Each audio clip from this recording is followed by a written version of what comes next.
and welcome back to No Small Questions. That's right, we are back, baby, with episode 9. I am superfan Sam Oakes, your resident question master, and it's been a bit of time since I was last in this seat. However, to reward my patience, I have been gifted with not 1, not 2, but 3 wonderful cast members in the hot seats tonight. So let's introduce them, shall we? First up, we have a true friend to all. Whether it be his own party members, an elemental, or a shambling mound, this artificer has got your back. It is, of course, Orinquill, played by Sir Ben Galpin. Hello. It's noted. So it's actually, I think it's I'm aiming for your back, I think is. Watch your back. It's Orinquill. There we go.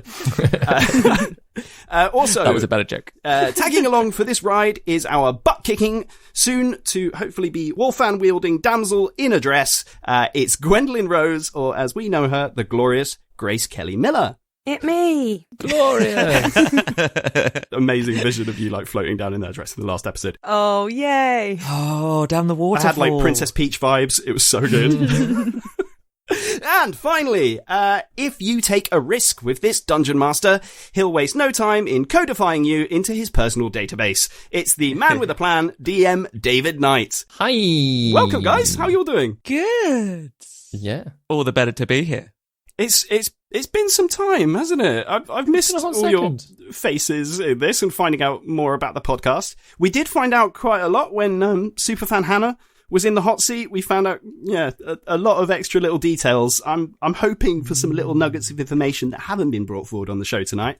But we will get to that. As always, we have some of our glorious patrons in the chat with us tonight, ready to ask their questions live, and some real interesting ones lined up from our friends over on the Discord chat.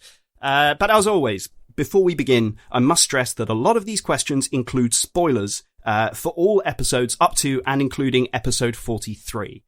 So if you haven't caught up yet, I recommend you go do that now, and we'll catch up with you later. Bye. Okay, cool. I mean, we've already spoiled there's a waterfall in one of the episodes. That's already ruined. All that being said, let's crack on with some questions and spill some Twain-tide. Everybody ready to jump in? Yeah. Jump in right off the waterfall. That doesn't exist if you Doesn't haven't exist. listened. waterfall. I mean, they've all gone back to listen to the episode, so it's fine. Exactly. They Everybody's all up know to date at this now. point. Hi, welcome back. Fantastic. Well done. The waterfall's being codified. Bad news. No! It's now a sentient waterfall. Oh, God. Did the waterfall ever really exist? That's the question. I mean, Anyway. you're the DM. Am I? No, wait. I know I am. No. Shut up, David. I hope you are, because there are some questions aimed at the DM for later, so if you're not here, it's going to be a bit awkward. But we'll start off with Grace and Ben, as this is a question from Stuart Townend. I'd like to ask if the actors have a certain type of character they like to play, and if so, what is it? I think I like to play charismatic characters. That's something I'm realizing, like, usually that's my main place I want to put all my, like, when I'm building a character, I'm like, let's put it all into charisma. And I don't know why that is. Can't fathom it. Don't know. As the least charismatic person, Grace, it's hard to say. Nice. But yeah, I think that's that's the most common thing between all my characters. So do you like look at characters that then would work well with charisma based? Like, is that how it works? You're like, oh, now I'm going to pick this class because charisma would feed into their abilities a little bit? No. Because, I mean, Monk, not normally a very charismatic class. No, I just go, this is what I want to play, and, I want them to be charismatic because it's easier for me to role play. Then I get to talk a lot. That's usually it, I think. I keep on wanting to, keep on thinking of characters and then going, that's a bit similar to Gwendolyn. So I think, obviously, I quite like Gwendolyn. I need to give myself a bit more... what's the word? Don't know. I don't know. I think our brains are just switching on. No one knows. No. Who knows? No, I think, yes, maybe I need to read more and get more ideas of different characters. But like each time I'm thinking of a backstory at the moment, I'm just like, spurned by a lover. And like, oh, come on, Grace. Think of some better ideas. Gah. Or you can do it by more tragic. I mean, everybody has an archetype, right? So maybe yours is just spurned by lover, but it's like, I'm a fighter that was spurned by a lover and now I'm off to kill him. And I'm a charismatic fighter who's spurned by a lover. Exactly. I've got no strength. I'm a charismatic barbarian who was spurned by a lover. Actually, not a spoiler, but I suppose my when we eventually hear the Woe Denial one shot, actually that character's not massively charismatic at all, is she? Oh, this is true. No. It's true, yeah. Ooh, teasing. Ooh. Oh, I'm really nervous about hearing that back. But how about you, Ben? Yeah, I think I've historically played more charismatic characters. I think Orion was a bit of a departure from that. Like, charisma is not his thing. I think if I have an archetype, I think I'm often playing quite like naive, like reasonably sort of fresh-faced, like I don't quite know what's going on kind of characters. I think is probably the archetype I lean into. And to spoil another of our one-shots coming up, when you hear Candlekeep next month, I believe, there might be some crossover in that department, I feel.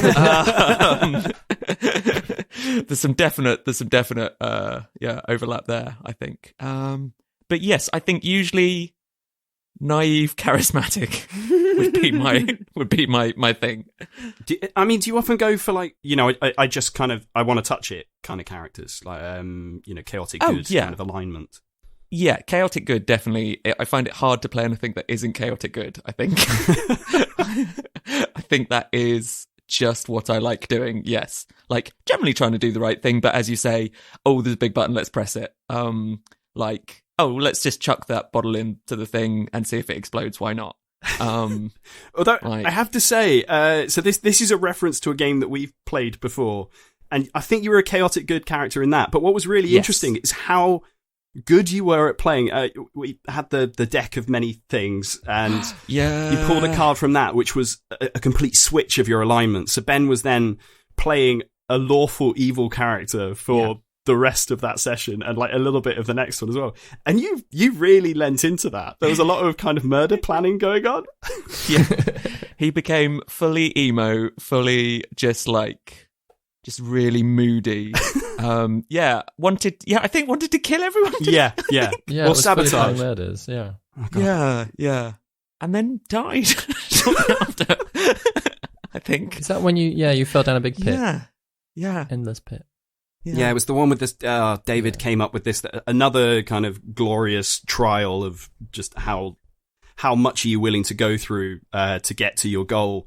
There was like a staircase that got, each step was like longer and longer. Like it started off as like an hour, and then by the end of it, it was like 36 years to do one step. Yeah. And all that time, Ben's character was trying to murder people. I thought you played Lawful Evil pretty well. Thanks. I enjoyed it. Yeah, it's fun. It's fun to do different stuff as well. It's fun to do stuff out of the box. And I mean, if when, who knows, we ever get to like season 2 and we get to play like a whole new set of characters, evil campaign. It would be fun. Campaign 2. You heard it here first. I'm making up some stuff. It doesn't exist. But let's get to the end of campaign 1 first. Yeah. Yeah. Okay. It would be fun to play something completely different. Outside of D&D, like, do you two find that those are the characters that you end up playing in like other acting jobs? Yeah, I think actually, yes, sometimes. I think that could probably describe my character in Dragons and Mythical Beasts, which I'm touring with at the moment. Yeah, that could probably describe him fairly well. Mm-hmm. He's definitely chaotic good, and he's definitely naive, and he's ticks a lot of those boxes. And I think my character in Hunting of the Snark as well is probably similar. But then I also play evil a fair bit sometimes. I used to play that quite a bit. We're versatile. Yeah. That's what I've heard. Hey. Yeah, because Grace, you end up playing a lot of like multi-role type things, at least in all the productions I've worked with you. Yeah, I mean, it's a mix. I definitely I do like playing like naive characters as well, and charismatic characters, but yeah, just like getting work, basically. Any role that's on offer, you will play. Yeah, like, look, if I can play it, I'll play it. I'll find a way to play it. Yeah. Amazing. I mean, this question can be opened up to David, but Stuart Townend has asked another question specifically for David. So, David, are there any specific genres of music that you prefer composing? And he also says thanks and keep up the good work. Oh, thanks, Stuart. I don't know if there's specific types.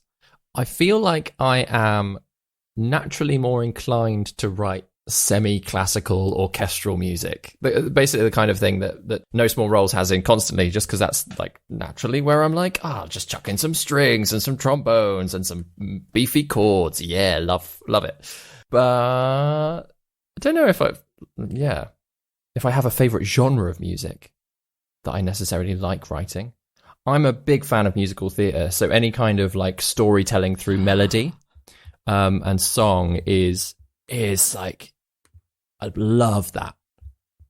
So yeah, as the more emotional a piece of music can sound, when I say emotional, it doesn't have to be like, love or like sadness. Like literally, it could be like a nice happy piece of music, but as long as you're catching that through like the melody, I don't know, I really latch on to those kinds of things. So yeah, I find I do write a lot in minor keys, so that's fun. Doesn't necessarily mean that it sounds sad, but I end up in a lot of minor keys in what I'm writing. I mean, there was actually a moment in the most recent episode where you kind of put in some like deep emotional music. I think it was when Gwendolyn was swimming, and there was a moment where it was like, oh, in 6 seconds or something, you've got to get to the top, and you put in like heavy, dramatic, she's going to die music, only for it to be, oh, she's flown up. She's great. Yeah, she's fine. Yeah. Those kinds of things of like heightening the stress through music, or like heightening whatever emotion that is currently like happening in the performance. Like that's the best thing about music. That's what I love, and those are the moments that I love writing as well. Sometimes the fights can go on a little while, but at the same time, it's like trying to find like all of the emotion in that, and that's fun. So yeah, again, I've kind of talked around the question. That's not really necessarily the genre that I like writing, but I like things that are very melodically driven. So yeah, like whether or not that's a folksy piece of music, whether or not that's a song, or like a more orchestral thing, but like melodies really where I love like picking out the music a lot more. Thank you very much, Stuart. I hope that answers your question. It kind of doesn't, Stu, and I'm sorry. But... Answer the question. Well, I liked the response. Dubstep. Sorry, I changed that. Ignore everything I said. Dubstep. I love writing dubstep. Episode 44 onwards. We got a scenery change. New musical style. Exactly. Okay. The next question is from Pippa, who is with us in the Zoom. So, Pippa, if you're ready, over to you. Hi, Ben. My question to you is, if you could have any one of Orin's inventions to carry with you and use in real life, which one would you choose and why? Oh, that's a really good question. That's so good. Oh, one of his inventions. Oh, the goggles are handy because I feel like the goggles do a lot of different things. Like in Worlds, the goggles do a lot of different spells, and dark vision and detecting magic and all sorts. But mechanical bees. Mechanical bees is deeply tempting. Sticky tape of mending is deeply tempting. Oh, yeah. Mm-hmm. Just being able to fix everything with a bit of sticky tape that just magically seals everything. But I think it's the bees. Oh no, hang on, no, it's a teapot goose that just follow me around to Broody. Yeah, it's Aggie. It's Aggie. Yeah. Could save the world through medical invention, but actually just portable tea on demand. And a friend. Yeah. And a friend, yeah. A little warm friend, because what she could probably also do is, because she's warm, she could just curl up in your bed, like by your feet, if you're cold and you're out camping at night. Like, she'd be like a little hot rock. Oh. Okay, that's adorable. Yeah. And she can fly. Cute. Amazing. Thank you so much for your question, Pippa. Okay, we'll come back to you a bit later. But now I will ask a question for you all. This is from Mike C, who's asked this through the Discord. How are you finding the new schedule? will you be recording some in-person sessions going forwards? No. Oh, straight out. Is that no to how you finding the new schedule? No. Well, there's no plans at the moment to record in-person games, purely because we haven't worked out the tech for that. Yeah. It's just, like the way we're set up, we've got microphones that can work when we're in a room by ourselves, but actually all being in the same room, it would just be a whole new kettle of fish. Mm-hmm. Peek behind the curtain. Sometimes we have had 2 people in a room together. This has happened, but that's kind of our limit, isn't it? Yeah. I think you need to have a sit down with Pippa, really, because she knows a lot about that kind of stuff. No, she's shaking her head. Don't. It also kind of means, like, when we're editing, like, you can't have as much control over things because you've got bits of other people's voices, like, because if you're all in the same room. So, and as editors, we do like control. We do like we like a lot of control. There is actually a 7th cast member who we've just constantly cut. But we want to make the listening experience as good as we can for everybody. So we want to make it as slick and as smooth. So yeah, having that control really helps. And new schedule, I mean, it's helping us to kind of just make sure we're getting stuff out, because we have all been so very busy, haven't we? Doing awesome work. Doing all of the brilliant work. Genuinely. Everyone is delightfully busy, but it does make finding time when 6 of us are all available at the same time. Yeah. Very tricky. It's a challenge. It's a fun challenge. Actually, I just want to ask, kind of like, on the end of this, do you think that if there hadn't been a pandemic, there hadn't been COVID and all of that at the beginning, and you were still talking about doing a podcast, do you reckon you would have worked out how to record all in person first, or would you have recorded it through Zoom?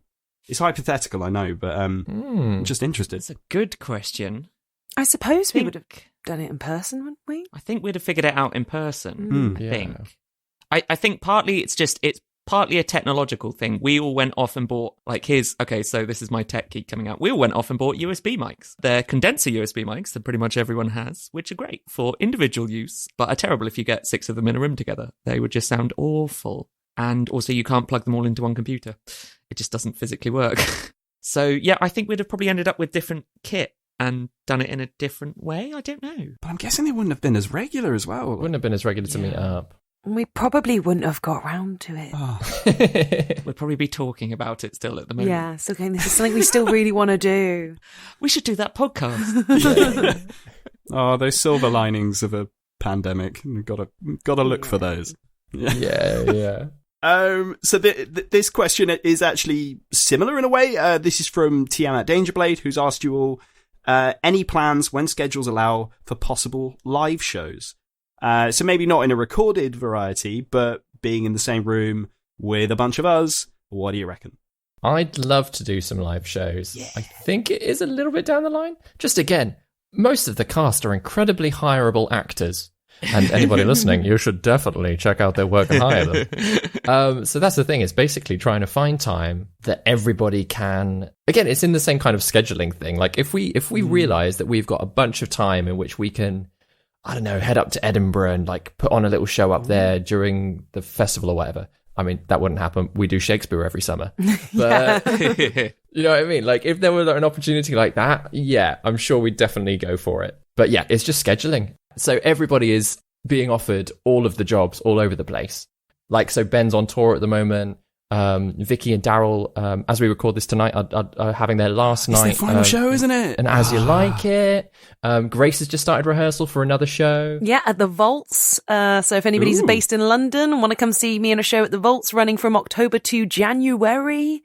Yeah, that's come see me in Moulin Rouge. So it's a mashup of Mulan and Moulin Rouge. It's going to be camp and fabulous. That sounds amazing. Brilliant. Yeah. Yes, please. So yeah, whilst everybody is busy doing other acting, it's just nice to grab everybody for a Zoom recording and just play some D&D with them, you know? Yeah.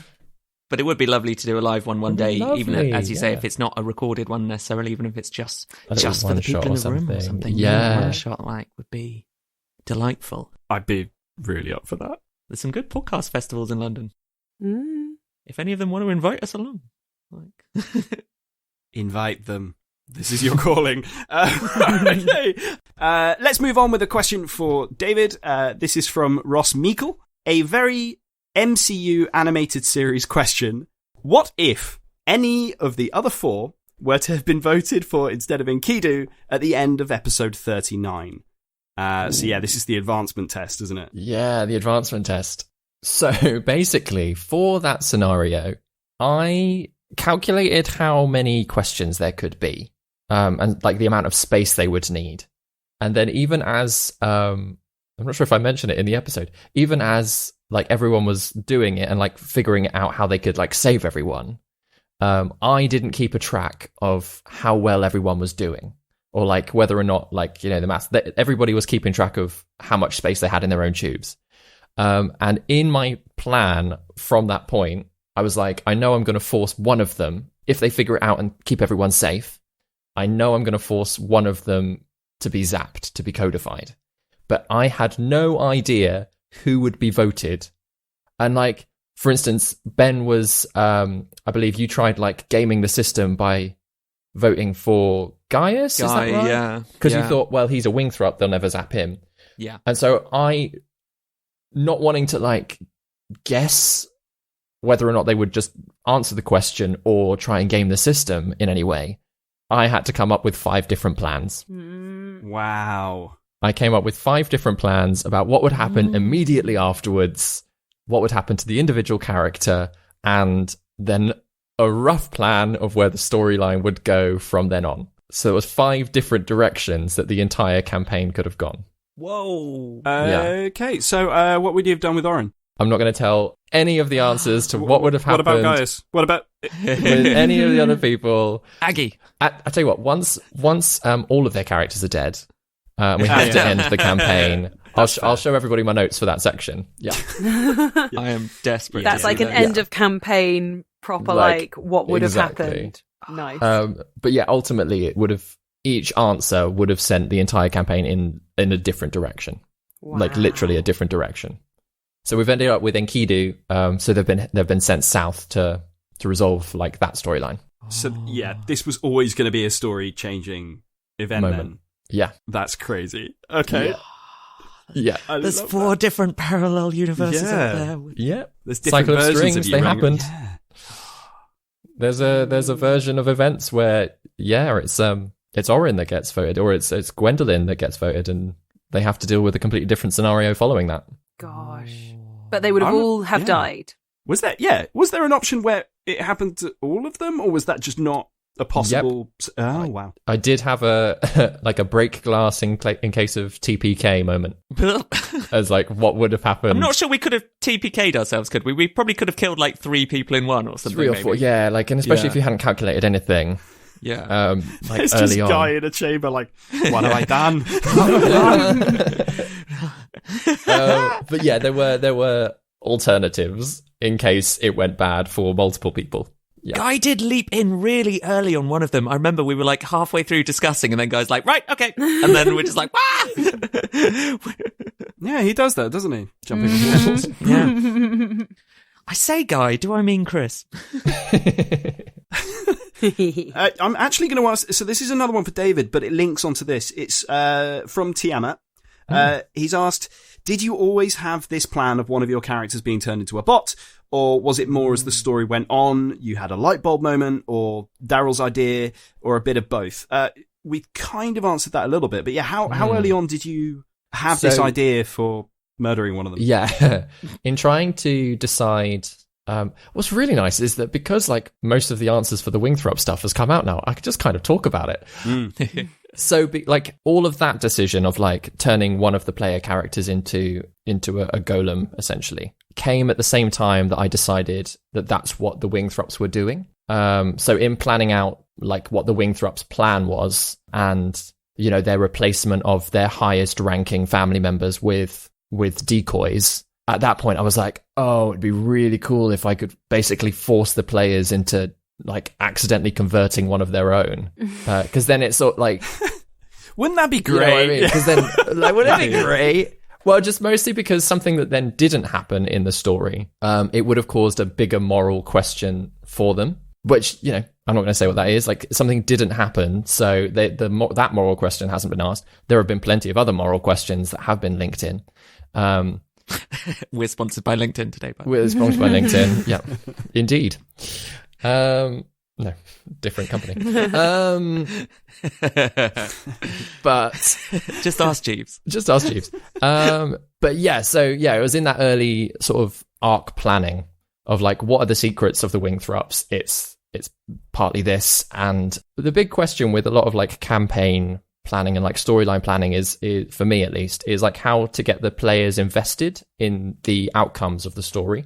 So for the Wingthrup, the introduction was there is a young girl whose parents have maybe changed, but she's by herself. So there's that like maternal, paternal, like care for the child situation. But then like once they delivered Myra to a safe place, it was like, well, how do you keep them still invested in this storyline? And then how do you keep them invested in the repercussions of the storyline?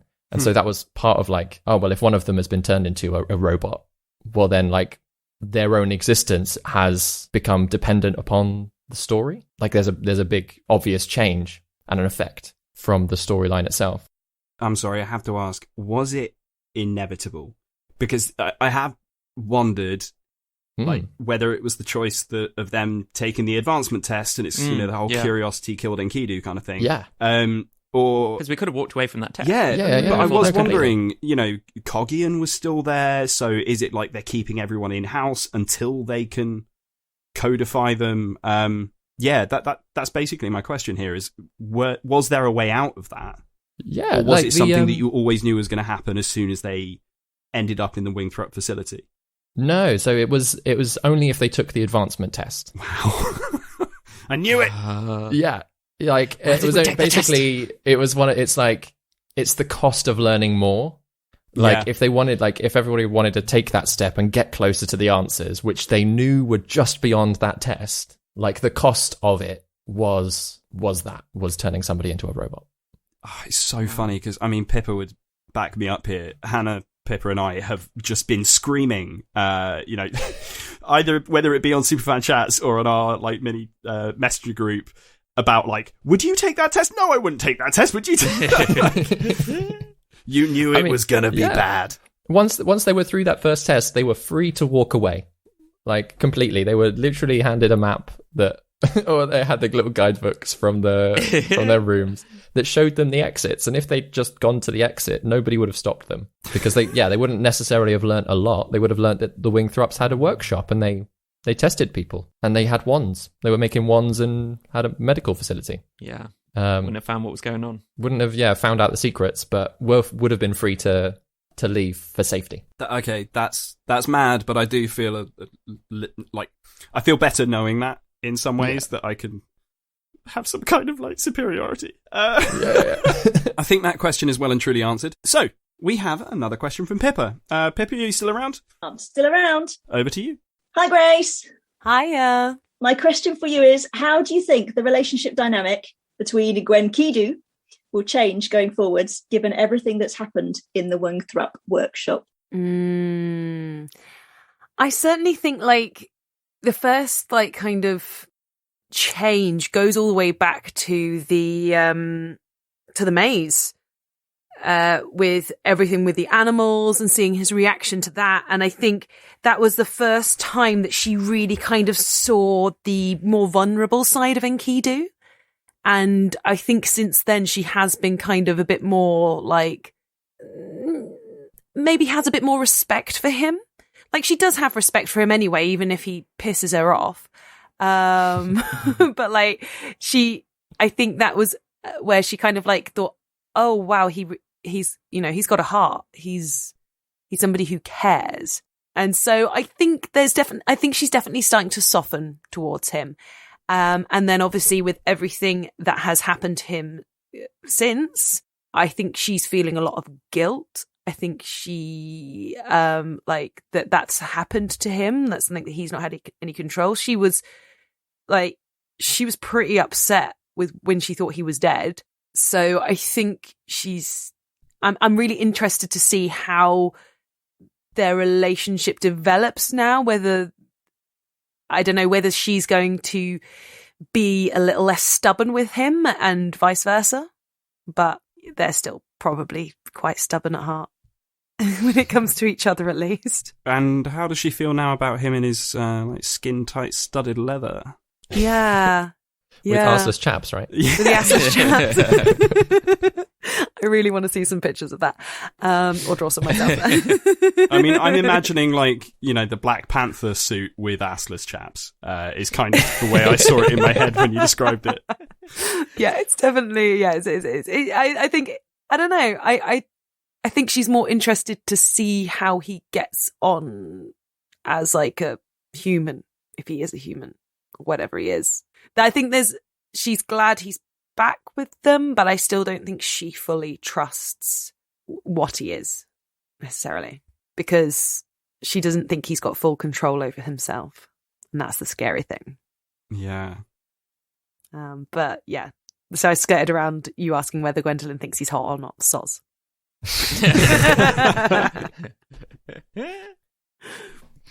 Pippa, do you want to ask your other question as well? I sure can. My last question is for David. Hello, David. Hi. My question to you. Sorry, Hi. My question to you is: what would have been waiting for the party at the WCI, and were you disappointed or relieved that they chose to follow the river onwards instead of disembarking there? Oh, so hilariously, my plan for the WCI was they bump into Ferrocene and she sneaks them out, or she helps sneak them out. So it was a very easy route out, but obviously it's like the threat, right? They could have found out a little bit more, some of the stuff that Ferrocene told them in their like kitchen table conversation about some of the soldiers. They could have discovered for themselves, like sort of moving through those rooms. They could have seen some of that themselves with a bit more like sort of solidified detail as well. But to be honest, I quite enjoyed the fact that they decided not to go that route. And I was like, all right, you can carry on. Like, they're like, oh yeah, the river leads to the lake. Great. And I was like, yeah, but it's an underground river. And, you know, you've got to get from the bottom of a lake. So waterfalls and like swimming challenges, like all of that kind of fun stuff. So yeah, it was basically the difference between loads of like more physical challenges and overcoming like natural obstacles versus sneaking through a sort of a populated space. Either way, it would have been loads of skill challenges. But yeah, no, I'm quite happy that they decided to stick in the boat, throw them over a waterfall. I'd love it if you were just like, I'm going to reward these guys for, you know, all the hard work that they've been through. Both the parents were waiting on the side, like Myra's parents as well. Orin's backstory was just waiting there on the bank. Oh, you skipped it? Okay, you can have a waterfall instead. Yeah, Gwendolyn's mother just strolls out like, hello. Oh my God. Can you imagine? I'm so proud of you. Yeah, no, that would have been fun. But no, basically would have just been Ferrocene and some sneaky sneaks. Great question. Okay, let's have... so this is a question from Karen. It's for all of you. There was much mention... there was much mention of Oxbow Lakes in the last few episodes. Apart from GCSE geography, what other school subjects have helped you out on your journey? Great question.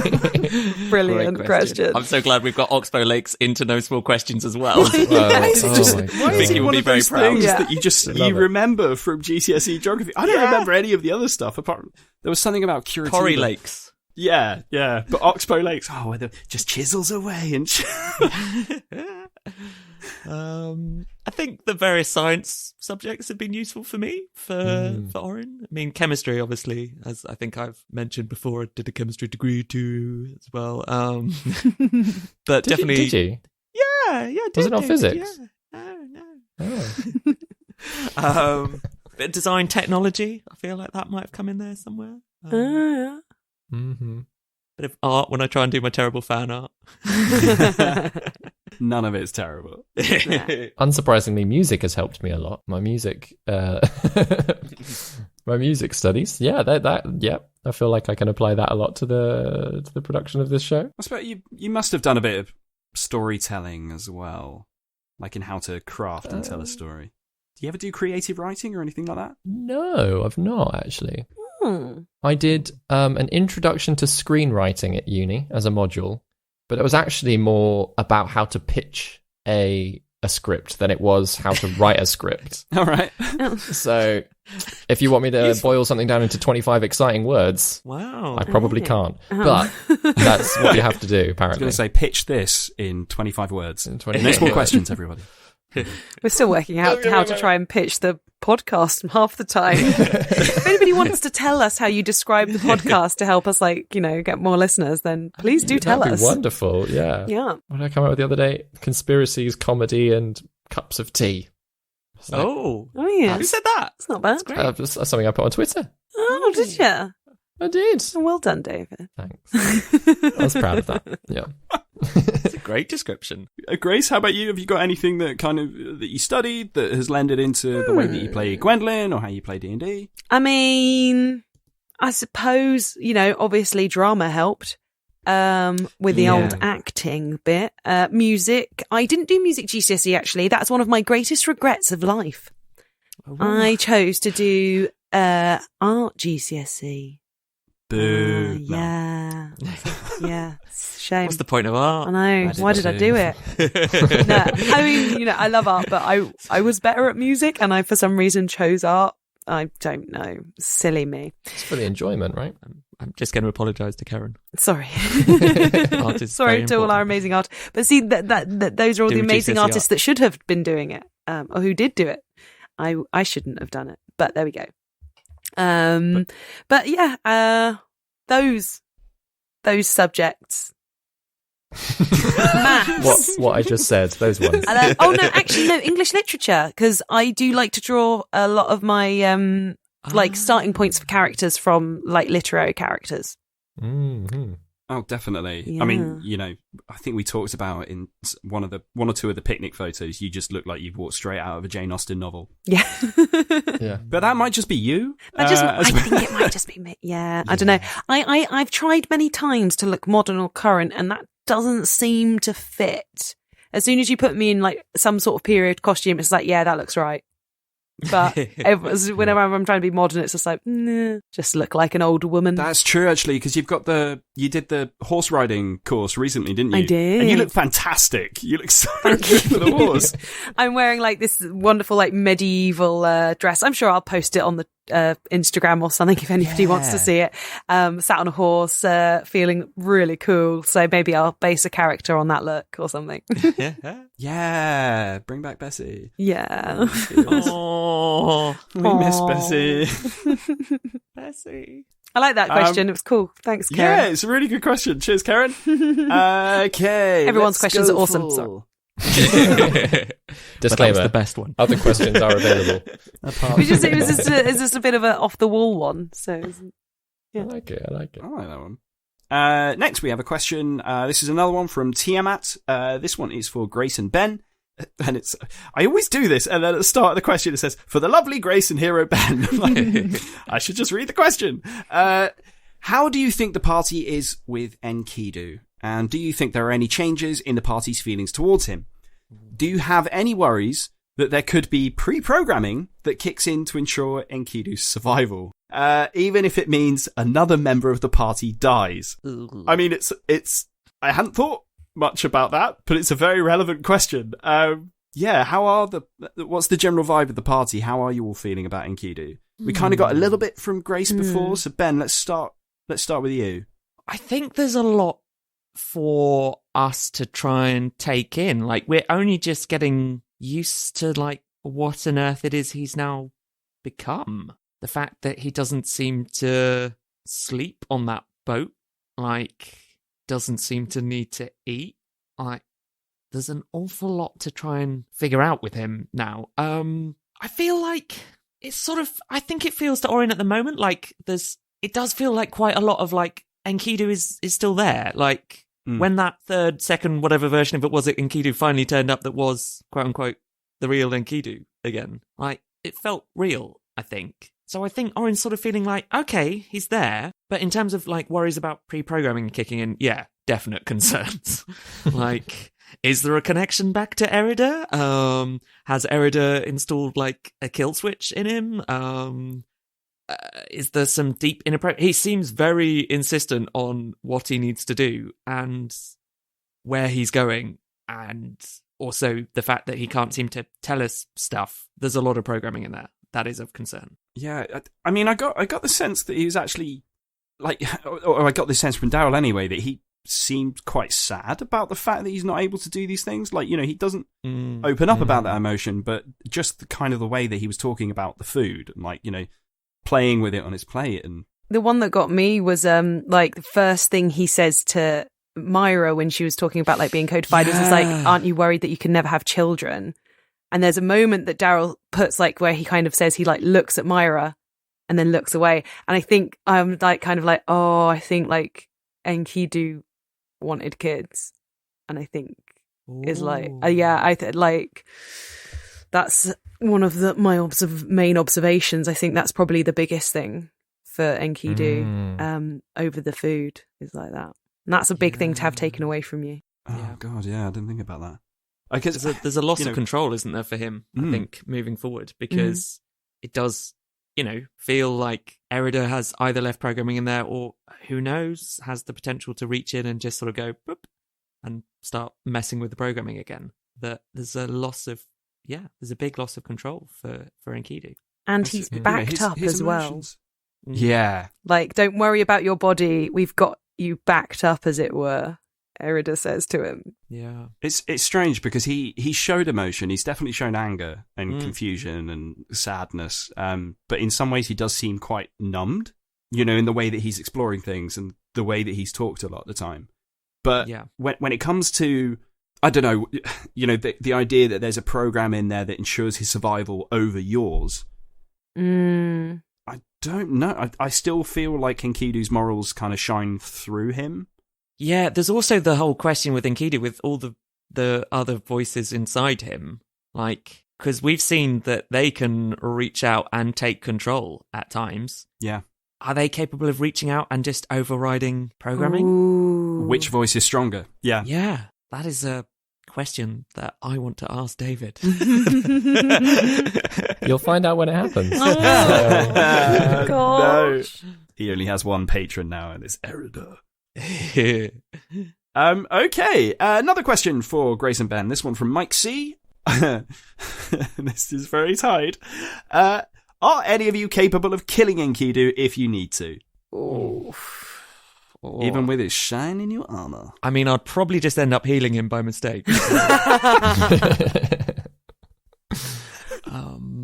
I mean, I'm not going to lie. I was really happy that we'd already had our fight before he got his upgrade, so to speak. Our little sparring match. Yeah, you're going to have to go for round 2. I don't know if I want to. I'm like, I think I'm just going to be like, no, it's okay. I won the first one. No worries. No take back. Wait till you've got your fan and then take him on. Yeah. Mm-hmm. Oh, where is it? Carry on. Grace is looking for something off mic. This robot has a malfunctioning fan. No. This is what Vicky got me for my Secret Goddess. It's a little metallic fan. It's adorable. So cute. And also, it's about the right size for the amazing Gwendolyn toy that Hannah Clancy made. Check out Hannah Clancy Creations on Etsy. Yeah. They're amazing. Too, I believe. Oh, that's so cool. Sorry. I love it. We'll post pictures on Instagram. Yeah. Instagram. Sorry, I'm now doing a puppet show. That doesn't work for a podcast. So with this question, I'm wondering, capable of killing Enkidu, as in having the ability to, but also, would you go there? Like, was it Guy that pushed the other Enkidu off the lift? Because I think Guy's answered that one for himself. He already has. Enkidu, stay away from lifts. Yeah. I think Oren would really struggle with that. I don't think I don't know. I don't know if he could. What if it came down to Enkidu versus Juna? David, you fuck. Not in like, I'm just saying, like, just Juna is an orange hypothetical. Exactly. So, like, if something happened that Enkidu had like turned on Juna and had no control over it. Yeah, but then I don't think, then it wouldn't be a situation of killing him, would it? Like, it would be disarming him, it would be taking him down. You don't think I don't know go that how step. it would get to the point where the decision was made to try and kill him. Mm-hmm. David, I can see in David's eyes at the moment he's thinking, how do I engineer this situation? How do I make this happen? Yeah, how do I find out the answer to this danger? question? Yeah. That's not what I'm doing. Put Orin there, and then then he has to... Thinking about Lord Berrien and just the political landscape and nothing to do with what we're discussing now. For I'm just thinking about other things.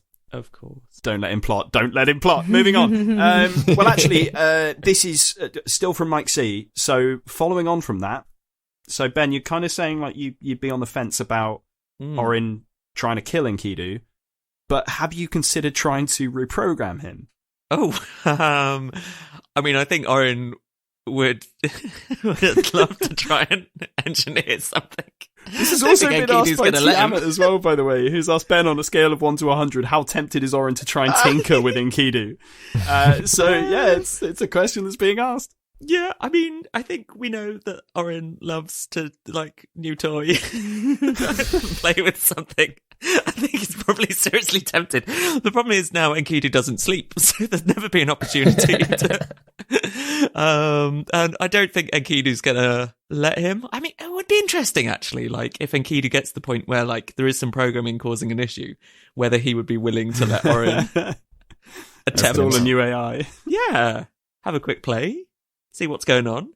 I mean, I think it'd be cute. Orin would love to know, how mechanical is he? How flesh is he?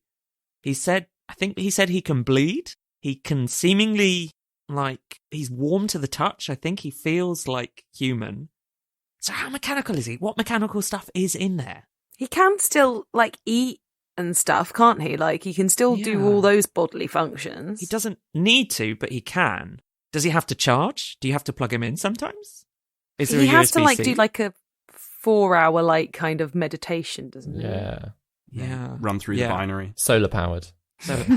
Yeah. But he's wind powered. When he powers down, a little fan just comes out of the top of his head. His wind could be added. Winthrop. I think Orin is very tempted, but also is not likely to get to try. I mean, you don't have a dragon at the moment, so you could just turn him into your artificer turret. Yep. Swap his heads over. You've got an Erida head. That could be the protection the one. head as a new dragon head.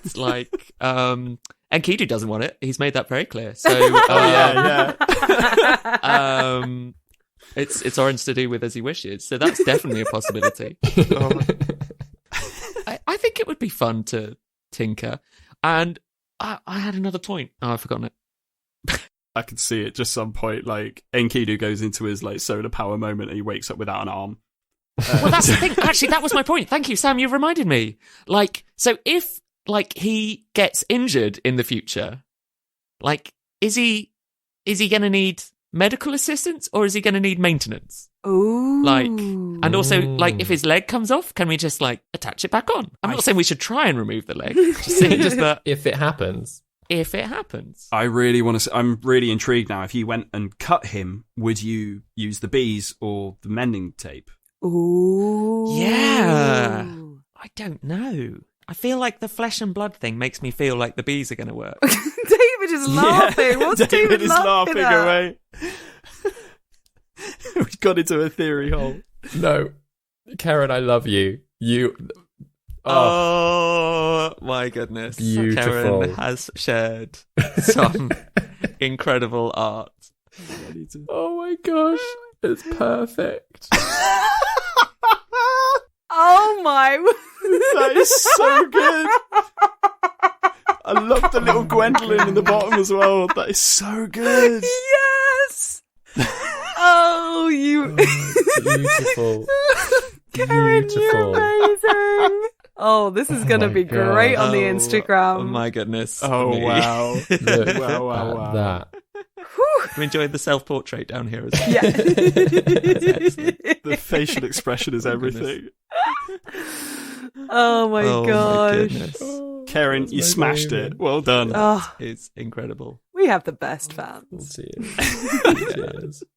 I'm sorry I said GCSE art should be studied. Everyone go and do GCSE in art now, however old you are. That didn't really help me out. What are we chatting about? I think we were chatting about the next question, if you fancy it. This one is for you, David, and it's from me. So... Watch me read my own words as if I've never heard them before. It's always really rewarding to see the patron poll content turning up in the podcast, and seeing how our choices affect the flow of the game. How do you go about choosing which bits could work as patron content, and at which stage of the planning process do you make this choice? I don't know. What have we had so far? We've had the repercussions from the Vondel conspiracy, as in what happened to Atrella, Oscan, and Jazana. We've had a vote on that as to like what happened to their characters next. We've had the name of a tavern that's going to appear. We've had Enkidu's armor, or like an item for the player to find, which turned out to be Enkidu's armor. And we've just voted on the repercussions of the Faceless Footman as well. So, like, what's happened? Have you? Yeah, it was good. What's happened to Rostel after the Faceless Footman and those events? I need to go have a look at that. Yeah. Deciding like what I really love the repercussion ones, because it's like those are moments that, like, yeah, I could decide what happens to these characters, but it's really nice to have like a group opinion, like everybody can help build the world together. And the Shambling Mound as well. Yes, of course. The Shambling Mound and the squirrels. And the squirrels, the chipmunks. That's it. What are the creatures in the Golden Forest? This is actually one thing that I did wonder, because was that like, was it you being like, oh, I'm not sure what monster to put in here, I'll ask them, or was it, this would be a good time for, like, you know, patron content, I can just ask them about things in the woods, and then, you know, it's a contribution from the patrons that I can then build around. Yeah. A bit of both. Yeah.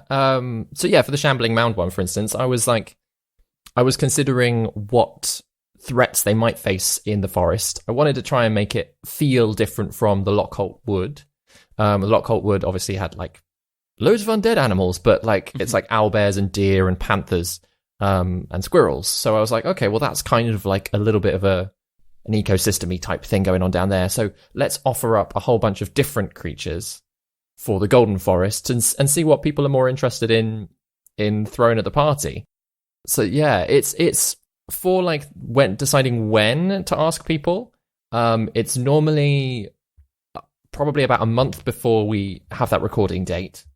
Wow. Or just to give people time to like see it and vote on it, and for me to build it into the plans. Yeah. But for like the repercussion stuff, like that's been basically I'm trying to leave enough of a gap from the release of the episode, so there's enough people that have caught up that can then have a nice vote and sort of actually have heard the episodes, rather than being like, oh yeah, so here's Faceless Footman episode, and okay, what do you want next? Like, it gives people more chance to actually hear those episodes, and then come and have a say in what they want to happen to the communities that are involved, like the background communities, basically, that are involved in the scenarios.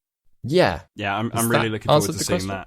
Oh, yeah, definitely. Sometimes I ramble and I'm like, wait, have I made a point or have I just talked? I think you normally answer things in 3 or 4 different ways. Yes. And then at the end, forget what you've said, which is great. Everything that has just fallen out of my mouth. Yeah. That's very much our style as a group today, isn't it? Yeah, and the thing. Yeah, the thing. What was the question? And there is no one answer to this question. Sorry, with us today. Yeah. We thought, oh, there'll be 3 of us. It'll be great. We'll like be able to handle things better, and we're just here, just like, what's happening? I think you're doing wonderfully. We made a podcast. Thanks, when did we do that? Did we? On my holidays, I'm fine. Okay, I think we have time for one more question, maybe 2. Yeah, you can ask both of these. Like, there's only 2 left. Might as well ask them both. In which case, let's go back to Tiamat. So, Baby David, I haven't forgotten you! ! I love that. What inspired the Wingthrup story arc? As I get so many vibes in this arc from different sources. Yeah, there are a lot of like sci-fi vibes really in it. So first of all, I wanted to make the Wingthrups and Erida feel quite a different threat to Kral and the Vondel. They're kind of like that whole scenario. Obviously, both of them very powerful archmages. I like the idea of them being archmages. I like archmage. Look at my big boat. They just summon a boat. All the magic comes in 2 by 2. I mean, boats are like our arch nemesis on the podcast because we never know how to bloody describe them. Yeah, downstairs in a boat. Right? Downstairs the boat. Going down the stairs. Downstairs. So with Kral, bringing around to the question. Sorry. We got a whole horse downstairs. He was like a divination and necromancy wizard. That's like the 2 things that like kind of he largely dealt in.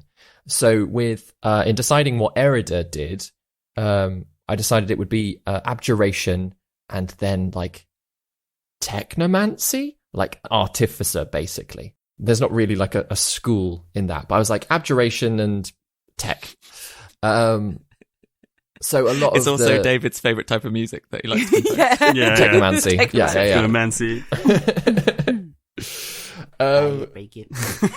So yeah, like that's where I started, and then obviously like falling on the idea of like golems and things like that, that kind of like mechanical threats, that just naturally like leads into loads of inspiration from things like Westworld, Ex Machina, is that what it's called?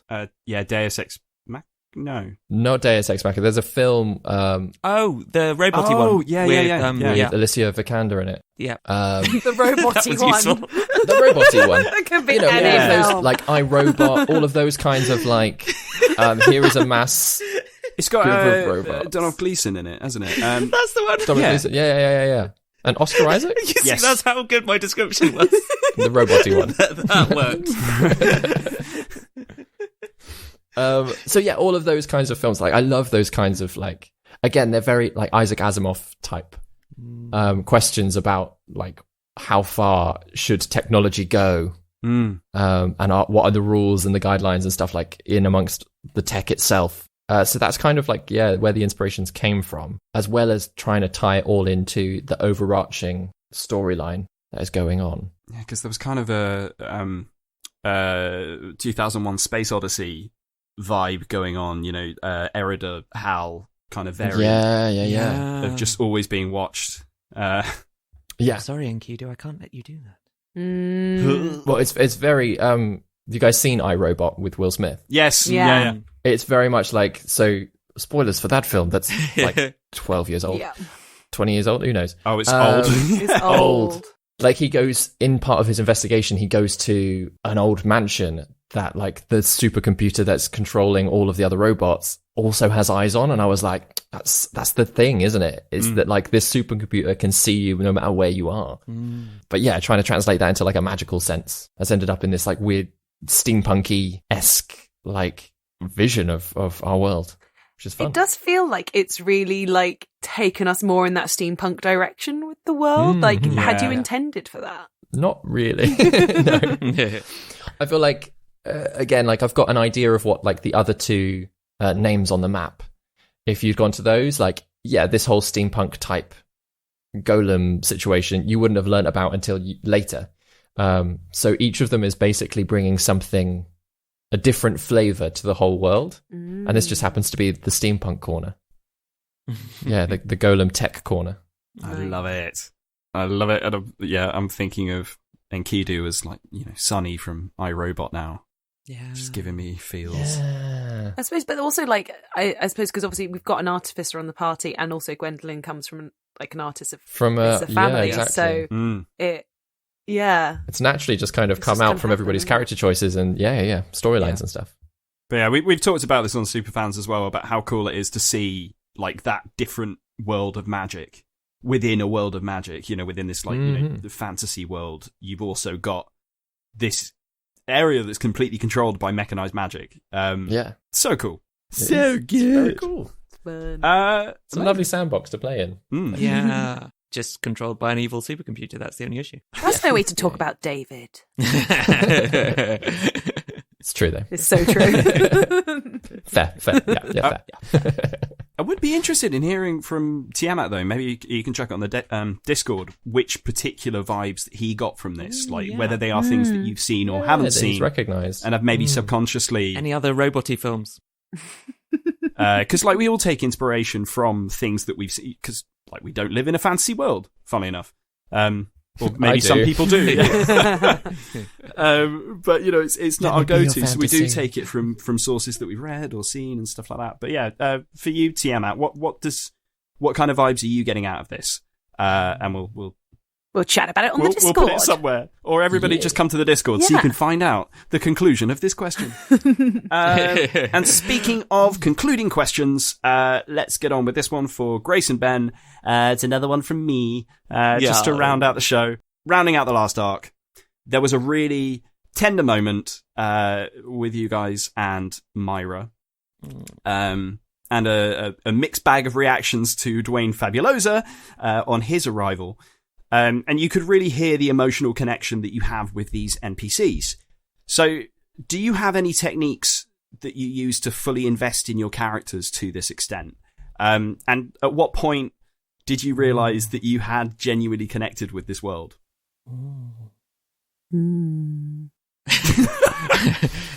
Thinking. Lots in that. Yeah. It is. I mean, good stuff. Tell me about your actor training. So just go to Drama Studio London for 1 year, and that's it. You can play D&D. I would say the moment that Grace had realised that I genuinely connected with the world is probably the moment that most listeners connected with it all, and that's going to be, what I'm going to say, episode 8. Episode 4. Into the woods, killing those zombie deer. Yeah, that was it. It was episode 8, obviously, and I think that's the moment that all of us kind of realised just what a hold on us these characters in this world had. Either whether our characters were lost in that moment or whether they were having to deal with the grief of the fallout of everything. It was oh, we are invested. I mean, Did that surprise you? I think it surprised me how soon into the recording that happened, actually, because we definitely put a lot of work into our characters and a lot of thought into our backstory. So we were making characters that we were about to fall in love with, basically, or certainly I was trying to, I wanted to make a character that was fucking cool and I was ready to play and, be excited to play with, play about, ooh, arm movements. We've told you arm movements don't work on the podcast. This is usually what I'm telling everyone else to do. What the hell am I doing tonight? I'm being These are the ridiculous. techniques that help Grace invest. But yeah, I think we knew we were going to be connected to them. I think it was to the extent and how deeply we were going to feel for these characters. I think maybe was the surprise for me personally. I mean, I don't want to talk for everyone else, but I just did. Don't want to, but I will. I mean, I did, but I didn't. I mean, I could be completely wrong from everyone else's experience. I mean, Ben, is she speaking for you here? Yeah. Definitely is, yeah. I think it's fair to say, yeah, episode 8, when I was thinking about the answer to this, yeah, definitely episode 8 was the moment that solidified, it was that realization, when something is taken away, you realize just how much you care about it. Yeah. So when Juna and Guy were taken away, it made me realize, made us all realize, I think, how much we cared about them. In terms of, getting to invest in them, as you said, Grace, we spent so much time individually thinking about backstories, and also the process of working with Baby David on coming up with the backstories together, so it was linked into the world and linked into the story that was going to kind of unfold unknowingly on our paths, but was such a good process. And also actually just thinking about it, working on the art with Sophia was a really good process as well, because it really made you think exactly about what the character look like, what were they wearing, what are they carrying, all the little details that otherwise you might just be like, oh, I don't know, they're in leather armor and they got boots, and they got some hair or something, I don't know, or they don't.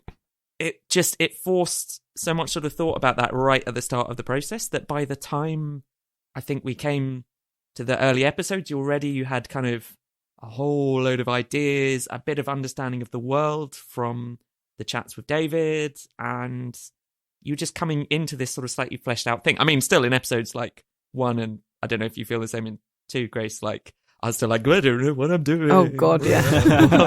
Especially episode 1, because I wasn't in it. Yeah.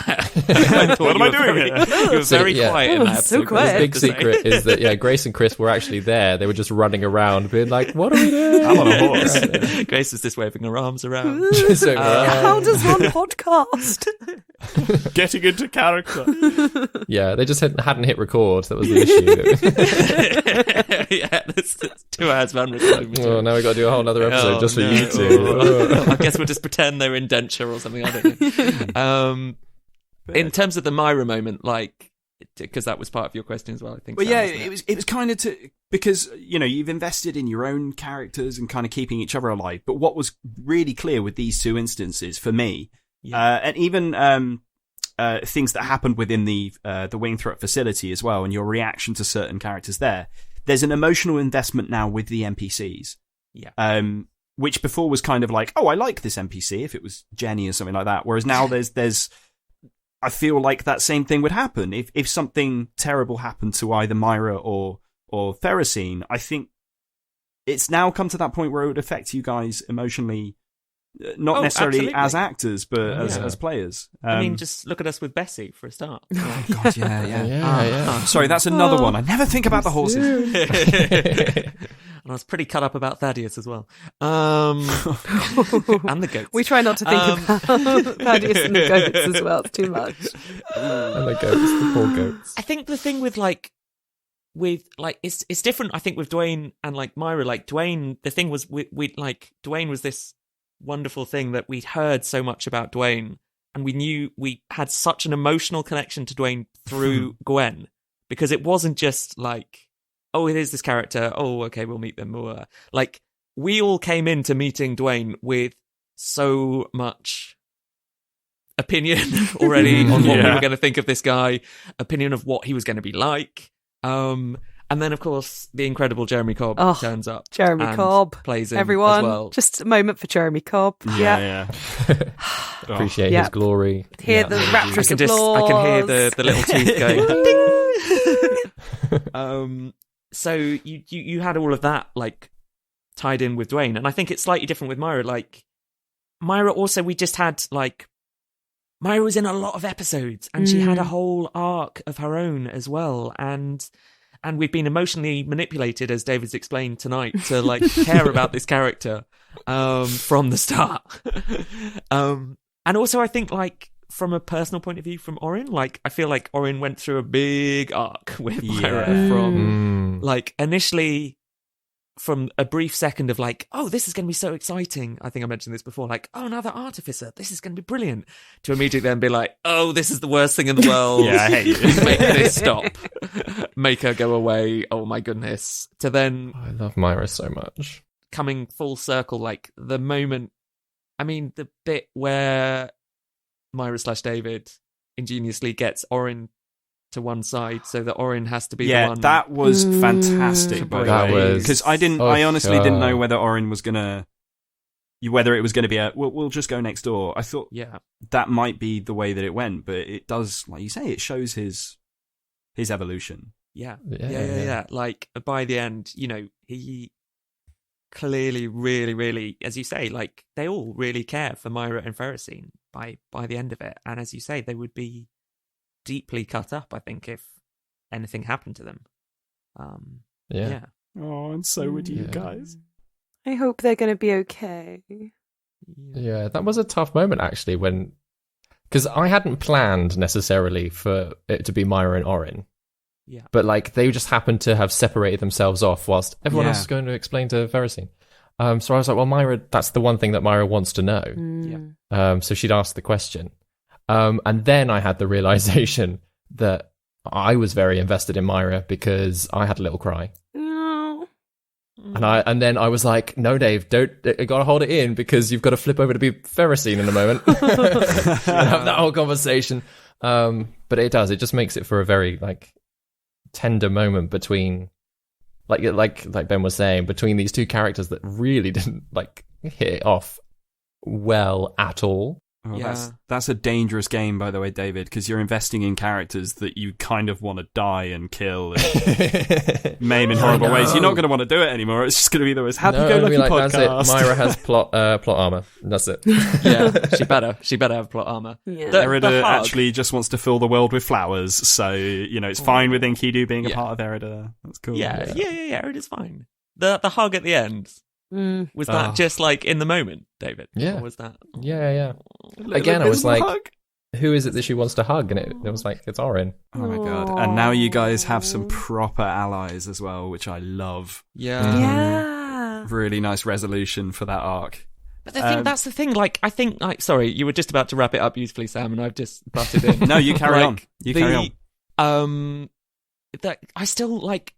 Me, Ben, and also Orin, I think, but also a lot me, Ben. Still, like, I've spent a lot of time thinking about, like, back to the Vondells as well, and, like, what's going on with Jazana and Oscan? Like, what's happening with them? And at some point, I think Orin is going to have to... Check out the Patreon poll. Yeah, you should check it out. Yeah. I Burned don't think alive. I've seen the results slightly deliberately on that. Yeah. But yeah, what's happening with all of them? Like, what's happening in the Lockhart Woods? What's happening in Tillisham? What's going on in Rosthall? All these loose ends that you're just going to have to tie up. Yeah, there'll be answers. Eventually. Baby. Dun, dun, Got other places to go. Other places to be. Yeah, and on that exciting note, can't wait to see what's coming next. Thank you so much for joining us, everyone, whether you're a patron or a new listener or whoever you are. Thank you so much for joining in. We all really appreciate it. We all love these guys. And please think about, if you haven't already, like and subscribe to them, look them up, leave them a review on iTunes, basically help them get the word out there, and bring more people to the podcast, so they can join our little family. Thanks, Sam. Thank you, Sam. In 3, 2, 1. Oh, it's been so long since I said that. Oh no, I almost forgot the words. What do we say? Oh yeah. Hello, fellow Wingthrups. Ben here again, popping back to say a big thank you to Grace, David, and of course Superfan Sam for once again keeping us on our conversational toes. Thank you as well to everyone who sent in their questions on social media and Discord. Oh, and speaking of Discord, it's a great place to keep the No Small Roles discussion going. If you're new to Discord, all you need to do is click the link in our show notes, and you will be guided through the next steps to join our little community. Huge thanks to all the superfans from Patreon who joined us live, and to the wonderful Karen for creating her hilarious drawing of Enkidu's new armour. Do keep an eye on our social media, where we'll post Karen's art along with links where you can find more of her awesome creations. While you're there, you can also find some new fan art by Gabby as well, who has immortalised Juna and Orin's time-travelling adventures from episode 7. And check out Gabby's Instagram profile too, where you can see the drawing come together from work in progress right through to the detailed, finished piece. I'm sure you all know where to find us by now. We're at No Small Roles on Instagram and Twitter, or you can find us on Facebook by searching for No Small Roles. Next in our schedule, we'll be taking a little break from Lake Trevane as we head to the towering library of Candlekeep for a mini-campaign DM'd by our very own Daryl Bailey. We'll be discovering the curious tales of Wisteria Vale as we dive into the story written by Kienna Shaw from the recent Candlekeep Mysteries book. There are a whole new cast of characters to meet, played by Grace, Vicky, myself, and David. Yes, that's right, our regular DM is finally stepping out from behind the screen. Ooh, and you'll get to discover all the characters next week when our Candlekeep character creation episode is released on Sunday the 3rd of October. There will then be weekly releases of the adventure throughout October, starting on Sunday the 10th. And if you just can't wait, the good news is you don't have to. We've already released the character creation chat as early access on our Patreon. So head on over to patreon.com/NoSmallRoles to find out how you can listen right now. There's so much other No Small Roles bonus content to discover there too, including a chance to help shape our next adventures in our latest Patreon poll. There's David's new homebrew, the barbarian subclass, the path of volatile thought, behind-the-scenes insights, no small talks, original music. There's just so much on there. But anyway, I'm off to look over my notes on Oxbow Lakes. So, anon for now.